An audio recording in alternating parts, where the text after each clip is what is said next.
Welcome to the March 23rd, 2021 Ordinance Committee meeting. Ms. Crisante, if you'd call roll, please. Councilmember Sneddon. Here. Mayor Pro Tem Oscar Gutierrez. Present. Chair Jordan. Here. First item is we'll see if there's any public comment for items that are not on today's agenda. Ms. Crisante, you'll run with that, please. Sure. If anyone would like to speak for items not on the agenda, you can raise your hand within the app. I think currently we don't have any speakers for items not on the agenda. Okay. And we'll move to today's item, which is review and potential recommendation to council for zoning ordinance amendments and objective design standards for affordable housing. If staff will join us, that'd be great. Hey, Ms. Steiske. Hi, good afternoon, council members. So I'll dive right in. You can go to the next slide, please. So the purpose of the hearing today is to review amendments to the Title 30 zoning ordinance and review draft objective design standards that were prepared in response to Senate Bill 35, which is the streamlined ministerial approval process, and ask for your recommendation to City Council for adoption. My presentation today will include background on Senate Bill 35, including the requirement for project eligibility. I'll describe our program and how we went about doing this project, and I'll summarize the objective design standards and the ordinance amendment. Next slide, please. The next one too. Okay. So Senate Bill 35 went into effect in 2018, and it's due to expire in 2026. It was intended to facilitate and expedite affordable multi-unit housing projects, streamlining the process, particularly design. It was specifically designed for cities and counties not meeting their original housing needs and goals. Steiske, you're kind of yep, you are. You're rolling in and out, and I just lost your video. Oh, so. Okay, I can turn off my camera. Can you hear me okay? Can hear you okay. Let's try that. Okay, let's try that. Sorry about that. Okay, so so this was, the Senate bill was designed for cities and counties that are not meeting their regional housing needs allocation goals handed down from the state, including the city of Santa Barbara. Next slide. So the legislation uses 3 tiers for determining if a city or county is subject to streamlined review for eligible projects under Senate Bill 35 and the affordability levels of the housing units. So if the jurisdiction is meeting the regional housing needs numbers, or I'll just call it RHNA, then they're not subject to Senate Bill 35. Next, if the city is not meeting above moderate numbers, they're subject to Senate Bill 35, and the projects of 10 or more units must include 10% of those units affordable to lower income households. And finally, if you're not meeting your very low numbers, you're subject to Senate Bill 35. All projects applying for the stream review process must include 50% of the units affordable to lower income households. Next slide, please. So as shown here, our city is making in the very low and low income categories. Rosie, and you're going in and out again on the audio. I don't know. Councilmember Sneddon and Councilmember Gutierrez, can you get enough of that we can continue that way, or?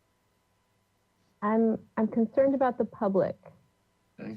I could call, happened to me earlier, and it worked better. Then it might be to do that. I'm not really sure what you even told us there. Yeah. Like maybe you said you were going to call in. Eric.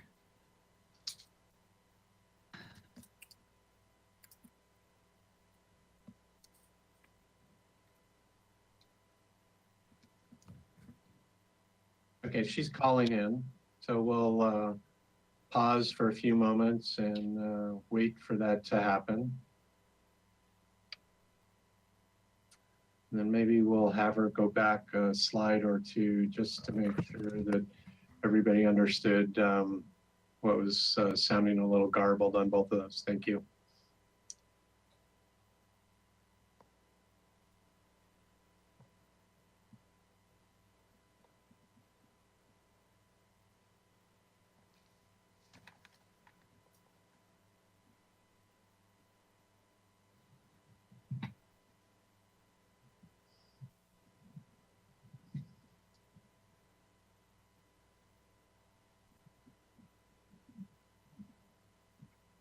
Hello? Hello? I hear you. But I think we're getting feedback from your computer then.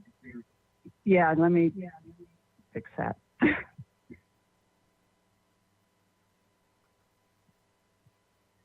Okay, is this better? So, yep. So I rolled you back to slide 5. If you want to, let's use that as a test one. If you want to just run through that slide in the next couple to where we cut you off. Okay, hang on just one sec. I need to put headphones in. Okay.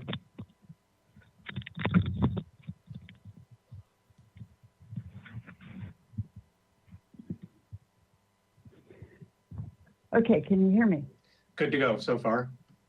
Okay, I'm so sorry. That's so okay. we're going back to, Slide Which 5, slide? the one that's titled SB 35 Affordable Housing Streamlining, the 5th slide. okay.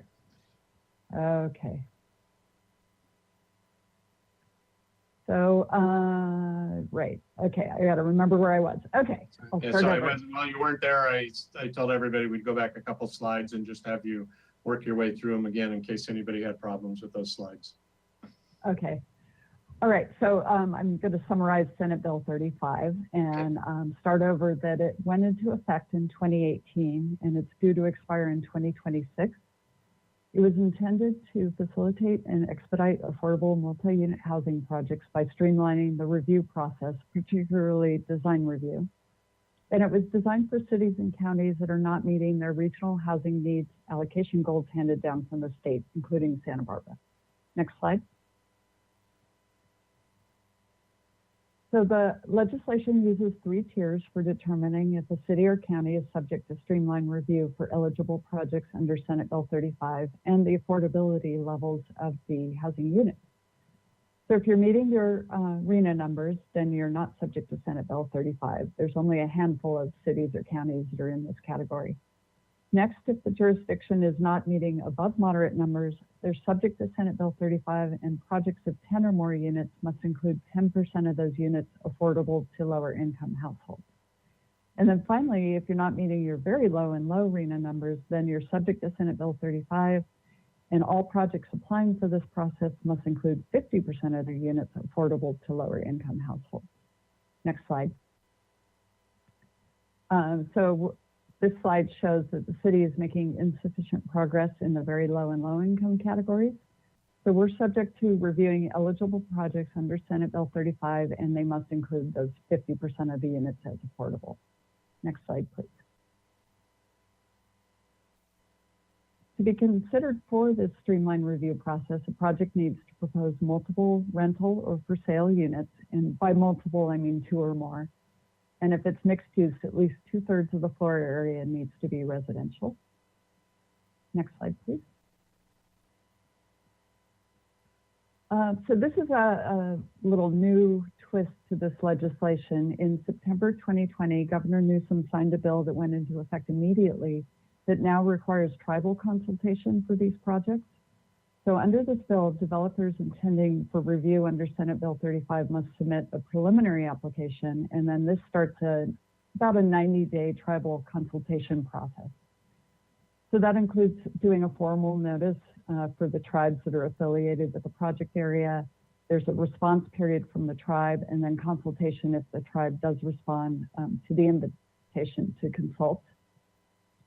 So to be eligible for review under this process, you either need to move forward if the tribe does not respond to the invitation to consult after a good faith effort by the city, or the consultation occurs, but all parties conclude there's no harm to tribal cultural resources, or they do identify some potential impacts to the resources, but both parties commit to an agreement regarding treatment of those resources.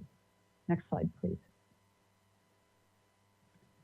So this state legislation excludes certain sites from even qualifying for the streamlined process. So this includes the entire coastal zone, sensitive habitat areas, sites that have, active hazardous waste issues or earthquake faults, and mobile homes and RV parks. Also, the proposed project cannot require demolition of a historic structure, housing that's occupied by tenants within the past 10 years, or any kind of housing that's subject to rent or price controls. Next slide. So after successful conclusion of the tribal consultation process, then Senate Bill 35 projects are subject to a non-discretionary review process. And that really just focuses on determining if the project is eligible for streamlined review and complies with objective standards. There's a limited time frame to complete that determination if the project complies with objective standards. So it's 90 days from receipt of a complete application for projects of less than 150 units, or that's doubled for larger projects. And also the city has a limited ability to require parking. Per the legislation, a project does not have to include any parking if it's located within a half mile of public transit, if it's within an architecturally or historically significant district, if the project's within a block of a car share vehicle, or if street parking permits are required but not offered to the project's occupants. And then if the city does require parking, it's limited to 1 space per unit. And now we'll go to the next slide, please. And I'm going to talk about how we approach the work program for this project. Next slide, please.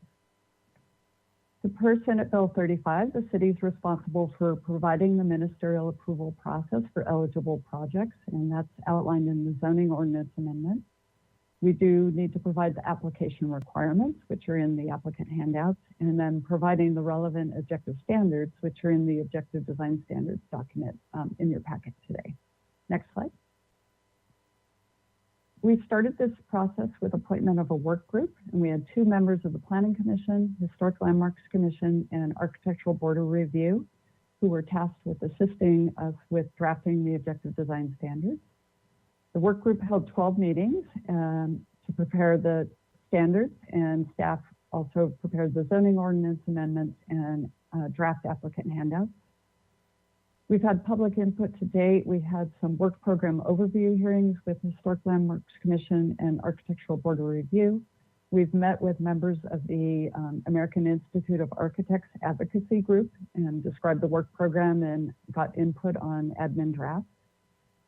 We did have a public presentation of the draft at Architectural Board of Review and Historic Landmarks Commission in May 2020. We went to Planning Commission in January 2021, and we've posted drafts of the objective design standards on the website for public input. Next slide. I also wanted to mention that we have a related work effort that's following on this one you're hearing before you today. We were awarded a grant from the State Department of Housing and Community Development to embark on what I'll call the next phase of objective design standards.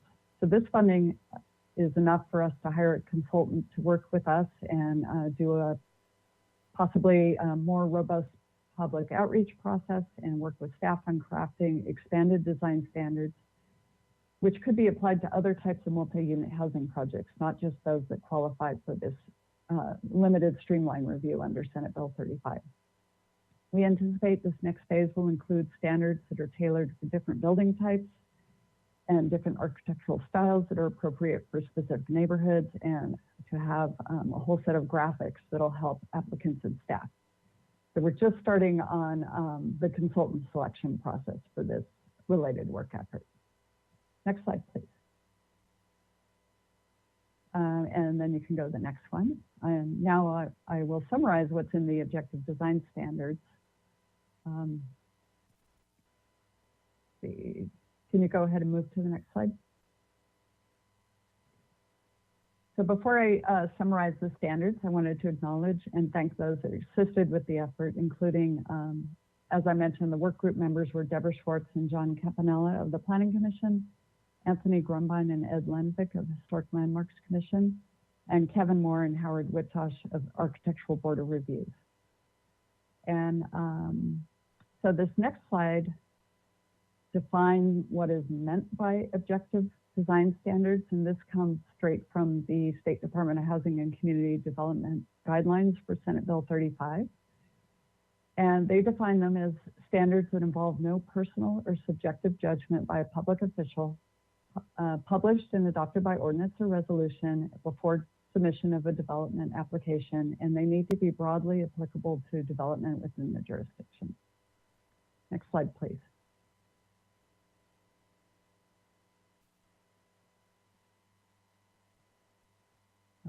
I'm getting a delay. Actually, could you go back one? Okay, thank you. We initially intended to source objective standards from the city's existing design guidelines as much as possible in order to be efficient and not reinvent the wheel. This, however, was quite challenging because they vary a lot in style, they date from different eras, and they address specific areas of the city. Next slide.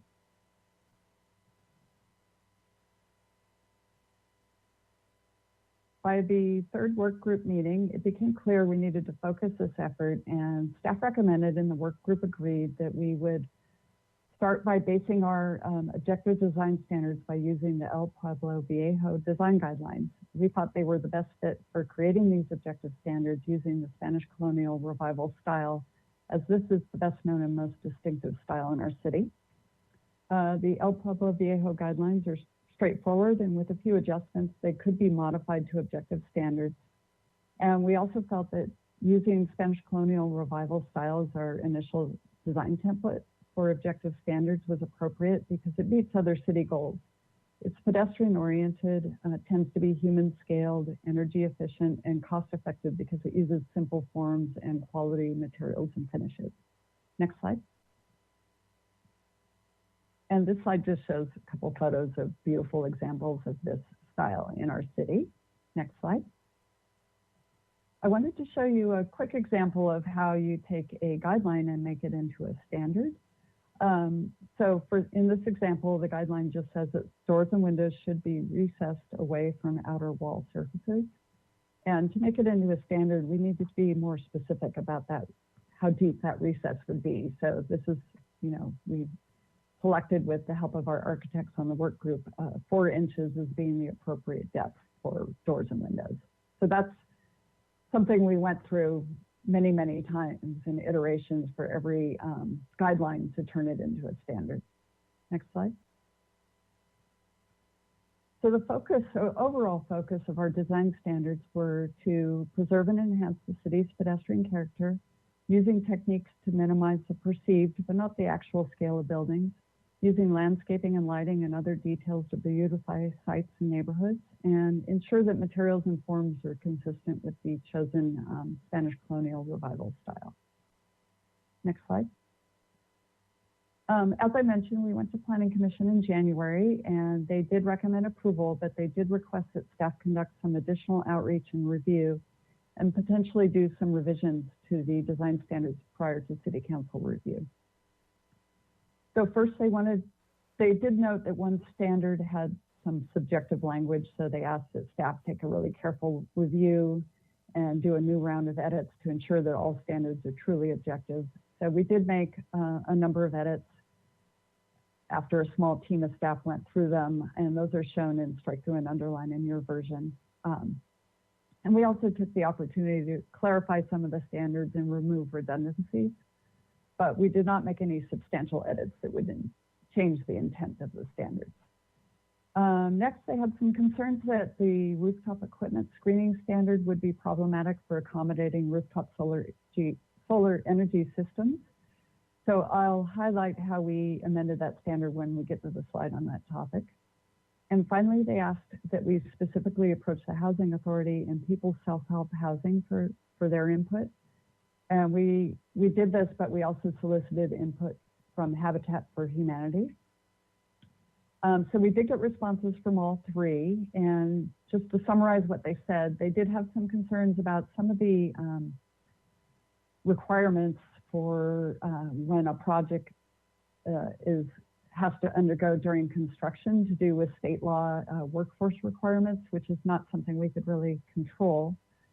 And they did One opinion was that the permit process itself could be more challenging for the city to implement than the design standards. And then there was some concern about the requirements for quality materials, things like mission style roof tiles and wood doors. This is a challenge for us, though, given that these standards need to apply throughout the city, including within El Pueblo Viejo Landmark District, which has high standards for buildings. And the use of quality materials is considered essential to the style. So we did not amend those requirements at this point, but we do recommend further consideration of exceptions for affordable housing projects in the next work effort that I already mentioned. Next slide, please. So now I'm just going to briefly summarize what's in every main section of the design standards. So starting with building massing and articulation, the intent is to ensure the buildings incorporate variety and use techniques to add visual interest to the site and the skyline, because these techniques tend to make a structure appear less massive. So examples include requiring an offset in the front facade for buildings over a certain length, changing building facade details to distinguish the first story from upper stories, and varying roof heights.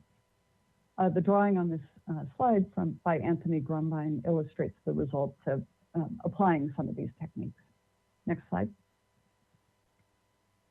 Roof design and materials is because these things are key features of the Spanish colonial revival style, and the standards ensure that buildings are designed with the correct roof styles and pitch, appropriate materials, and attention to details for eaves, brackets, vents, gable ends, and things like that that define the style. Next slide. So character-defining features includes courtyards, patios, paseos, and arches that are in a sense the heart of this architectural style. And our objective design standards requires the use of at least one of these features in larger projects of 10 or more units. And often the courtyard or patios are part of the required common open yard space that are included as part of project design. Next slide. The exterior building details include standards for doors, windows, colors, texture of the wall surface, and also optional elements like awnings, exterior staircases, and trellises. The focus is on use of quality materials and traditional proportions for the styles. This is one section where we did make an edit in response to a comment from People's Self-Help Housing. It's to do with ground floor paving materials, and they noted you needed to accommodate outdoor play areas in their projects to receive tax credits. So we do allow an exception to the paving material requirement so that they can put the appropriate paving materials for outdoor play areas as requested by People's Self-Help Housing. Next slide. Landscaping adds depth and beauty to a site. It absorbs stormwater runoff and provides shade and cooling. So this section mainly references existing lists of plant materials where you would choose from. It includes water-wise plants and others that are suited to this architectural style. And it does provide some other standards for landscaping fences and walls. Next slide. As I noted earlier, parking is not necessarily required for Senate Bill 35 projects, but if parking is part of the project design, this section focuses on reducing the visibility of parking lots and structures in order to enhance the pedestrian interface. It directs that uncovered parking needs to be located where not publicly visible, and there's an exception for corner lots and covered parking, which includes carports, garages, and parking structures, should either be not publicly visible or include articulation and landscaping to avoid long blank parking structure walls. Next slide. Outdoor lighting was drafted with the intent to use lighting for safety and security and to complement the building, but to also minimize light pollution as much as possible. The standards were drawn from and complement the city's existing outdoor lighting design guidelines, but they include updates to meet modern standards for energy efficiency. Next slide. And then the equipment and service areas addresses screening for building equipment and service areas, and it essentially requires it to be hidden from public view by design or with enclosures, fences, walls, color choice, or landscaping. Rooftop equipment is required to be in an enclosure or behind a pitched roof or parapet wall, like what is shown in this slide. So after the Planning Commission hearing, we did discuss this standard with Alelia Parento to discuss how we could accommodate rooftop solar energy systems. And what we ended up deciding to do for this topic was to allow an exception for those systems. So they'd still be required to be screened behind a parapet wall or a pitched roof, but if they're not required to be entirely hidden from public view. Next slide, please. And you can actually go to the next one. So now I'll just briefly describe the zoning ordinance amendments. They're in the Affordable Housing and Density Bonus chapter of the Municipal Code, and they address the process for Senate Bill 35 projects and refer to state law for determining eligibility, process for review, and timing. Next slide. The amendments clarify that projects are subject to objective zoning standards, and that includes density, setbacks, height, open yard, and screening requirements. And to receive streamline review, no exceptions are granted except for density bonus, concessions, or incentives. Next slide.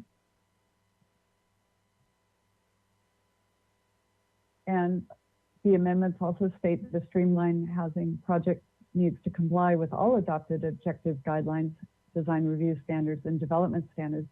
So they're not limited just to the objective design standards, but other objective standards that might apply to a project could include the stormwater guidance manual, landscape standards for water conservation, street tree master plan, and any other adopted objective standards that the city upholds. Next slide. So the zoning ordinance outlines the process for Senate Bill 35 projects review, and I just wanted to go through that quickly. The first step would be the preliminary application and tribal consultation. But if all that goes well, then the applicant can proceed with submitting a Senate Bill 35 application. After receipt of a complete application, staff would review it and notify the applicant within the timeframes established by state law, whether or not the project complies with all objective standards. Then we would schedule it for a ministerial design review hearing. This would be focused on assessing compliance with the objective design standards. Then once a decision is made on design review, it would proceed forward with other necessary permit approvals. Next slide. So the project also includes development of a supplemental application for applicants wanting to use this process. And we'll be turning the objective design standards into a checklist handout just to make it convenient for applicants and staff. And then I'm also working on a photo gallery. There's already an existing photo gallery for El Pueblo Viejo design guidelines, and I want to use that and expand it to include recent good examples of projects that meet the standards. And next slide. And I'll just end on the recommendation to review the proposed amendments to Title 30 for these projects and the objective design standards, and ask for a recommendation to City Council. Again, I apologize for the internet connection problems. I think I can turn my camera on now that I'm using the phone, and it should work okay. Hi. Well, welcome back. Thank you for the presentation, Ms. Dicey. So we'll do questions from the committee members first before we look for public comment. So who would like to ask some questions? Save me from going through my sheet full of questions first. Really? Wow. All right, maybe somebody will think better of it. Ms. Dicey, what's a layman's narrative for the goal of SB 35? Okay, Council Member Jordan and members of the committee. I think it's just expedited design review. You know, the goal was, well, increased housing production is sort of the overarching statewide goal, and increasing housing production by using this one method, which would be to expedite the design review process. It's one way to increase housing. There's many other ways. but it was one way the state felt that projects were potentially getting held up and taking longer than they should. And so in your opinion, do you think the, in the lower income categories that the burden of 50% of the units on it is actually an incentive to come streamline and get out of the slog that SB 35 is characterizing as normal design review? We talked about this at our meeting. I still have problems with this kind of contradiction in, we want you to streamline, but then we're going to put this huge requirement on you of the number of units you have to have that qualify for low income. Yeah, Councilmember Jordan and members of the committee, yes, there is almost inherently a bit of a contradiction, because you're right, the state says any project that's eligible has to have 50% of the units affordable in order to get this streamlined review. But yeah, it seems that, and we've stated this before, we haven't received anyone asking for Senate Bill 35 streamline review to date, even though it's been effective since 2018. And we're honestly not expecting projects to come running in for the streamline review, because the bar to get there is so high. Where it has seemed to have been effective in looking statewide is bigger cities, particularly the Bay Area and Los Angeles area. Projects have been using this process. Typically, they're already 100% affordable projects. Some of them were held up a little bit in design review, and when this process came available, they applied under Senate Bill 35 and got through faster. For us in the city of Santa Barbara, I'm not sure if it's enough of an incentive to get projects to come in using this process.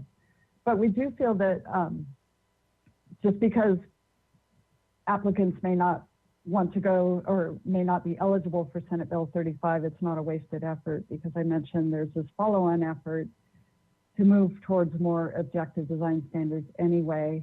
The state is going in that direction already, and this was a really good process to go through to see how hard it is to create objective design standards, and moving forward, it'll be a really useful template. Okay, and if does the 2+ units come into play for an ADU?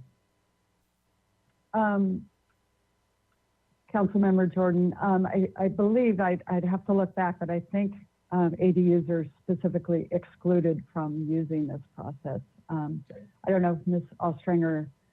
Well, let me focus that more. Does an ADU become subject to the objective design standards as the second unit in a multi-housing? Does a house and an ADU qualify as a multi-unit housing development, and is that then subject to the objective design standards outside of the SB 35? Oh, okay. Eventually, because I think you said eventually we would be using the objective design standards for other than SB 35 also, right? Potentially. Yeah. Councilmember Jordan, so I can speak to, because I worked on the accessory dwelling unit ordinance, we already have design, I think they're called architectural design criteria in the ordinance. It's a checklist of 10 or so items, and accessory dwelling units that comply with all those criteria do not undergo any design review. If an applicant wants something outside of that criteria, then they go to design review. So we already sort of have that process for ADUs. Okay, and then perish the thought that we get a large project, like 100 units somewhere, that wants to be some level of affordable. Let's say 30%. That's what they can pencil it out at. And they also want to, whether or not they want to be streamlined, how arguably, aren't we taking the most expensive and constrained style as our blanket guideline across the city, and increasing the construction costs of those low income units by adopting essentially EPV style anywhere else in the city as your objective design guidelines? So Councilmember Jordan, so whether or not Spanish colonial revival is the most expensive style, I can't really answer to, although we did get a lot of, input from our members on ABR and HLC members. And often it's actually a simpler style than you think, and it's not potentially more expensive. It does require use of quality materials, though. That is one of the issues. But starting this project from the beginning, and the requirement from the state that objective design standards have to be broadly applicable within the jurisdiction. We do know that within EPV, that style has, per our city charter, that's one of the required styles that have to be used within EPV. We also know that it's broadly used throughout the city, even outside of the boundaries of El Pueblo Viejo. So we felt like for the purposes of Senate Bill 35 and starting this whole process of going towards objective design, this was the best way to start. Knowing that, again, we have this grant and we have a program plan to really broaden the types of styles that could be used, different, maybe different standards for small projects versus large projects. So I think it was a really good place to start, and we'll just move on from there and get more input from more architects and different styles. So have you seen a lot of multi-housing unit developments across the city with tile roofs, not S-tile roofs, the tile roofs, or with all their doors and windows 4-inch recessed? I mean, to me, just anecdotally to me, I would tell you literally the percent is very, very, very low that I ever see that, particularly with something, hi, Mr. Gullett, particularly with something built with wood. And those I assume are built with wood framing, some type of wood exterior, no recessed at 4 inches, and with a comp shingle roof because they're less expensive, not more expensive than EPV guidelines. Happy to hear any other discussion on that concern. Thanks, Chair Jordan. Yeah, we have several examples of Spanish colonial revival or Spanish colonial revival-esque architecture that the Housing Authority has built. So over the years, we have required good design and high quality materials for those affordable housing projects. As Ms. Dicey mentioned, we do in the next phase of this want there to be consideration of different kinds of materials for affordable housing projects moving forward. Where our hands are tied a bit with Senate Bill 35 is it says that these design standards have to be broadly applicable. So the way that was interpreted was we couldn't allow for flexibility for affordable housing projects with these design standards that we have in front of us today. But the next phase, we want that. And again, we don't expect projects. Those entities that could propose projects that meet the 50% affordable are Housing Authority and People Self-Help Housing and those other affordable housing providers. So that there is a possibility that this could be used for those. And the only fork you're looking at here in the road is, we talk about all this, that's if you elect the streamlining part. You don't have to elect the streamlining part. You can just go right through the unstreamlined part, right? That it is an option to use the standard process. Okay, it's part of the contradictions, I think. And then there is no way at this time to circle EPV and do objective design standards in EPV and everything else has a different objective design standards? Or is that just so much work that it's got to come later? Yeah, Councilmember Jordan and members of the committee, again, like we said, the legislation in the definition of objective standards, it says they have to be broadly applicable throughout the jurisdiction. So we didn't feel like we could carve out something just for EPV and something else for outside those boundaries. but once we're released, let's say in the next phase, we're not just creating objective design standards per Senate Bill 35, then it's up to us whether we want to create different standards for different areas of the city. Okay, and I think I'll just get off of here with one last question. There was a slide 36 that referenced a handful, a half dozen of local things, stormwater management requirements, landscape standards, I think. So there's current issues with the city with, say, a new development next to a freeway and us applying our air quality standards to that have run through the acceptance timeline. And we are on the losing end of that battle where we're having to grant approval legally, potentially, to not meeting our local guidelines, say for air quality or something else, and allow somebody's processing time to tell us we have to issue the permit. Does that make sense to you? Do you know what I'm talking about? Okay, so I'm sorry to say that so long. So my question is, the long explanation, are all of those 5 or 6 things vetted so that we won't have that problem with an SB 35 project who comes through and does its 90 or 180 days, but says, I don't have to meet your local landscape standards for water conservation. My 90 days is up, you have to issue my permit. Has all this been vetted in that context? Councilmember Jordan and members of the committee. So as long as what we have on the books has been adopted by ordinance or resolution and is objective, then we can apply it.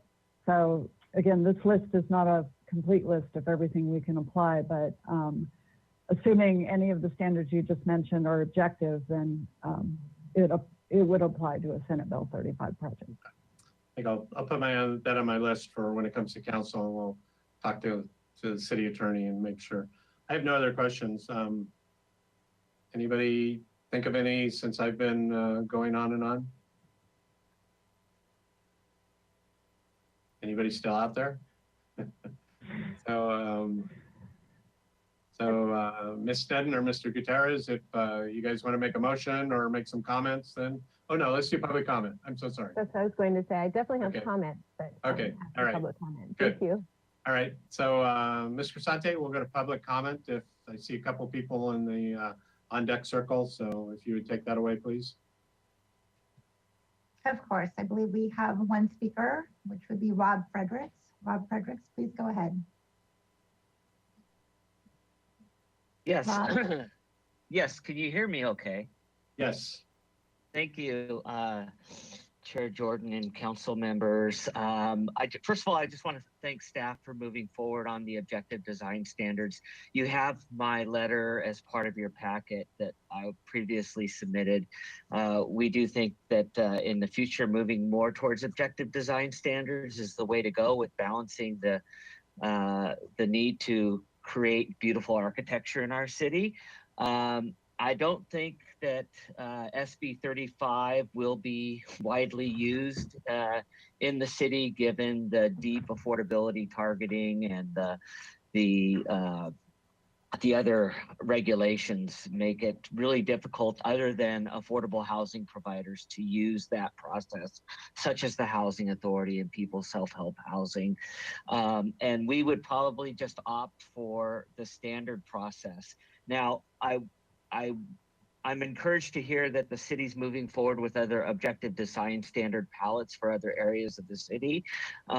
We have a project now up on 200 North La Cumbra that the EPV standard just wouldn't be right for our design that we're proposing there. That's really, I think, a terrific design. So I am encouraged and hope they would move quickly with those other design standards. And that's all I have to say. Thank you. Thanks, Mr. Fredericks. Any others, Mr. Crisante? Chair Jordan, no one else has their hand raised at this All time. right, we'll close public comment and we'll go to comments. Councilmember Sneddon. Thank you, Chair Jordan. I think that staff has pulled off the impossible. I think when we first heard about these objective design standards, there was a lot of concern, like how that could even happen. And I think that they've done such a beautiful job in really inviting input early on and having this be a collaborative process. I do think that even though it may be more expensive in some places, that the EPV guidelines is a good place to start, and then very happy to hear that we'll be expanding out the palettes after that. But I am so relieved and happy to see how this all came together, and really, really appreciative of staff on this. I'm happy to move the recommendation that we move this forward to council for approval. And I think that was also really helpful remarks from Housing Authority and from Rob Frederick. So just well done. And I'm happy to see that this can evolve over time and be even more inclusive. And the idea that we could have 50% inclusionary on any project is so exciting. And if this gets us there, maybe it will, even for one project. So happy to see this done. Thank you. Both items, right? Yes, both items. Thank you. And I'll second that. And I just want to thank city staff for the report and look forward to moving this to council and having that debate there. Thank you. Debate. I like that. I'll support it too. I'm interested to see who else it garners interest from when we get to council. I am too a little bit relieved to hear from Mr. Fredericks in terms of somebody who actually plays with affordability, but well, if they're down in some area for some reason, they have these what I think are more expensive constraints put on that.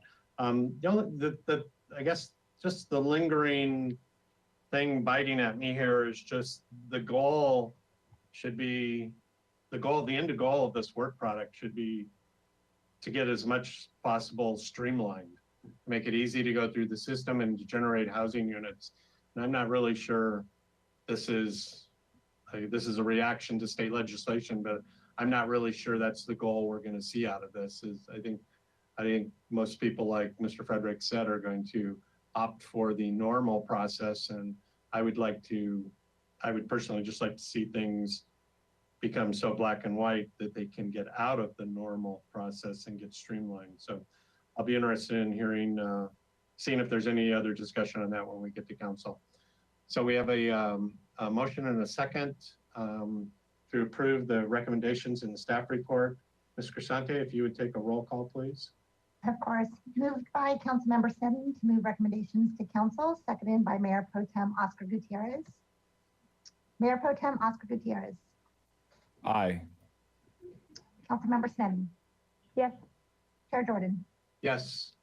So that passes unanimously, and we will see staff again at council whenever that is. Thank you so much to both Ms. Dysky and Mr. Gullett for your leadership on this, and we will be adjourned until 2 o'clock for full council meeting. Thanks.